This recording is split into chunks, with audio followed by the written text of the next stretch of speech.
Il était une fois dans un village africain une femme nommée Kologan. Dans ce village, la beauté d'une femme était définie par la finesse de sa taille. Plus la taille d'une femme était fine, plus elle était considérée comme attirante par les hommes. Quand Kologan était jeune, elle avait un poids normal comme toutes les autres filles de son âge. Cependant, en grandissant, elle a développé une habitude alimentaire incontrôlable.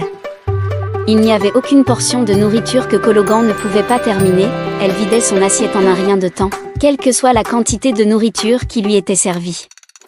Bientôt, elle est devenue la plus grande femme de tout le village.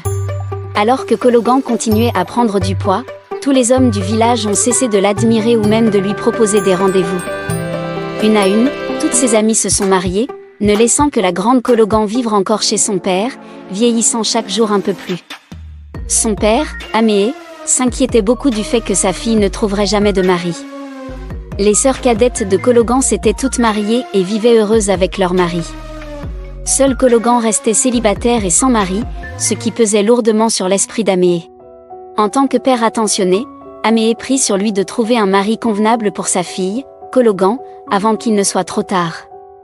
Un jour, Amee apprit que le fils d'un de ses bons amis, un jeune homme nommé Wofia, venait de rentrer au village après avoir vécu en ville pendant de nombreuses années, cherchait à prendre femme. Enthousiasmé par cette opportunité en or, Amee parla rapidement à son ami de sa fille, Kologan.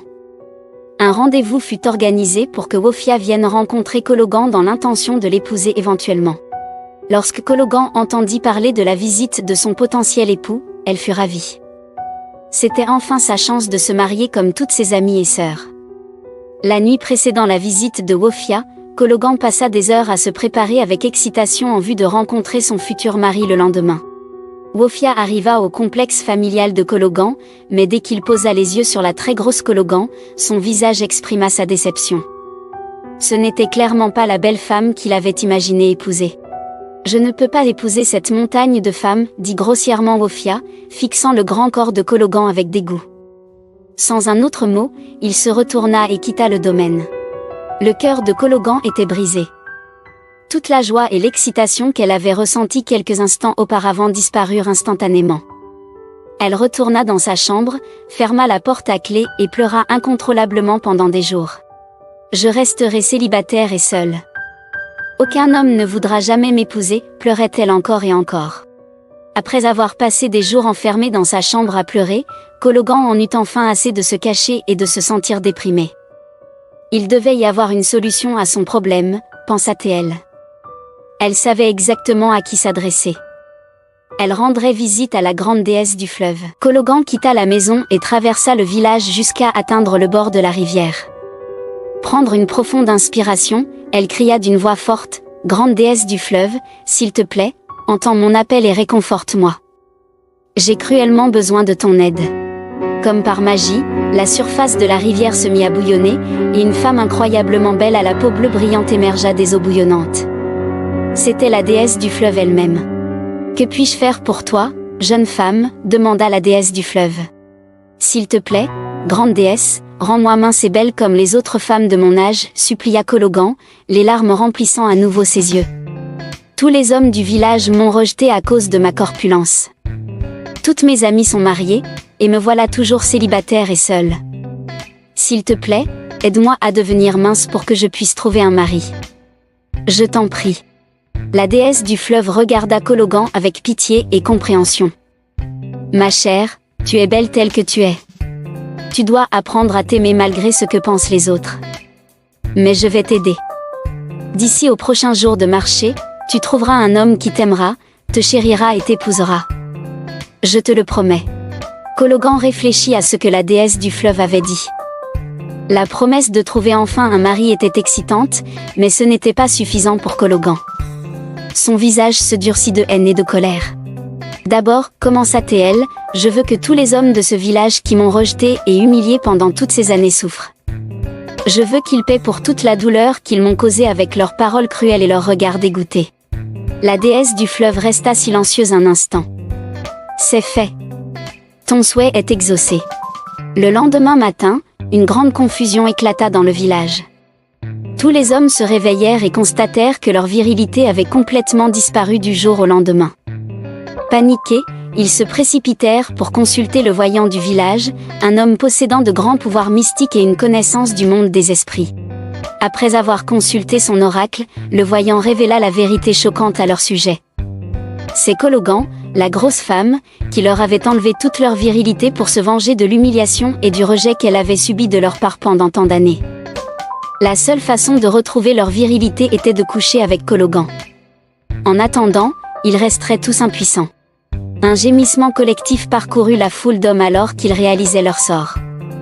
Les paroles du grand voyant étaient absolues, s'ils voulaient retrouver leur intégrité, ils devraient coucher avec la femme la plus indésirable du village. C'était un coup dévastateur pour leur ego, mais les hommes n'avaient pas le choix. Un à un, ils se sont alignés devant la cabane de Cologan, attendant leur tour pour coucher avec la femme qu'ils avaient si longtemps méprisée. Étonnamment, malgré leur répulsion initiale, Cologan apparut instantanément attirante aux hommes dès qu'ils entrèrent dans sa hutte pour coucher avec elle. Ils passèrent littéralement des heures et des heures à satisfaire leurs désirs avec elle, leur énergie et leur ardeur retrouvées. Mais ils étaient totalement impuissants face à leur propre femme ou à toute autre femme du village. Ils étaient ensorcelés par le charme de Cologan, une vengeance ironique pour les années de mépris qu'elle avait endurées. Pendant plusieurs jours, les épouses essayèrent tout pour attirer leur mari, menaçant même de les quitter, mais les hommes ne pouvaient tout simplement pas résister à l'attraction envoûtante de Cologan. La situation dans le village devint rapidement chaotique alors que les femmes se plaignaient du comportement de leur mari et que les hommes cherchaient désespérément un moyen de rompre le sortilège. Pendant ce temps, Cologan ne ressentait aucune satisfaction dans sa vengeance. Au contraire, elle se sentait vide et triste. Elle avait voulu se venger de l'humiliation qu'elle avait subie, mais maintenant elle réalisait que cela ne lui apportait pas le bonheur qu'elle avait espéré. Elle retourna donc à la rivière pour demander l'aide de la grande déesse. Cette fois, elle ne demanda pas de vengeance, mais la paix pour son village et une solution à la situation qu'elle avait créée. La déesse, reconnaissant la sincérité de sa demande, lui offrit son aide. Avec les conseils de la déesse, Cologan rassembla toutes les femmes du village et leur expliqua la vérité sur ce qui s'était passé. Elle leur demanda de pardonner aux hommes pour leurs actes passés et de trouver un moyen de restaurer l'harmonie dans le village. Les femmes, touchées par la sincérité de Cologan, acceptèrent sa demande. Ensemble, elles travaillèrent à trouver une solution. Finalement, elles décidèrent de pardonner aux hommes et de les aider à rompre le sortilège. Avec l'aide de la grande déesse, un rituel fut mis en place pour briser le charme. Les hommes, reconnaissants pour cette seconde chance, participèrent pleinement au rituel, exprimant leur repentir pour leur comportement passé. Peu à peu, le charme fut brisé et l'harmonie revint dans le village. Les hommes retrouvèrent leur virilité, mais cette fois, ils apprirent la leçon de l'importance du respect et de l'acceptation de tous, quelle que soit leur apparence. Cologan, quant à elle, apprit à s'accepter telle qu'elle était et à trouver la paix intérieure. Elle comprit que la véritable beauté résidait dans l'amour de soi et le respect des autres.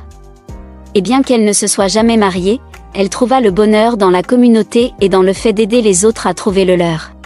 Ainsi se termine l'histoire de Cologan, une leçon de pardon, d'acceptation et de compassion, enseignée par la magie du fleuve et la sagesse de la déesse.